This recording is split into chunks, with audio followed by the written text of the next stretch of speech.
Iran વચ્ચે તણાવ ચરમસીમા પર છે ત્યારે મિડલ ઈસ્ટમાં ગમે તે સમયે ભડકી શકે છે યુદ્ધની આગ।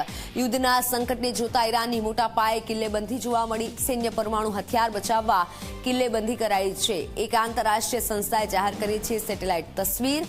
ઈરાન પરમાણુ ઠેકાણાઓને કોન્ક્રીટ માટી નીચે ઢાંકી રહ્યું છે। 2 સપ્તાહથી ઈરાન કામગીરી કરતું હોવાનો દાવો કરાયો છે। અમેરિકી હુમલાની અસર ન થાય તેવા બંકર બનાવવાનો પણ પ્રયાસ છે।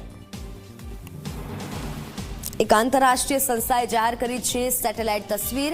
અમે આપને તસવીર પણ બતાવી રહ્યા છીએ। આપ જુઓ કે જે સેટેલાઇટ તસવીર જાહેર કરવામાં આવી છે ઈરાન પરમાણુ ઠેકાણાઓને નષ્ટ કરવાનું જે કાવતરું છે 2 સપ્તાહથી ઈરાન કામગીરી કરતું હોવાનો દાવો કરાયો છે કે 2 સપ્તાહથી આ વિશે કામગીરી થઈ રહી છે, કામગીરી કરવામાં આવી રહી છે અને હવે એક રિપોર્ટમાં એવું સામે આવ્યું છે કે ગમે તે સમયે અમેરિકા ઈરાન પર હુમલો કરશે અને આ સેટેલાઇટ તસવીરને પણ આપજો।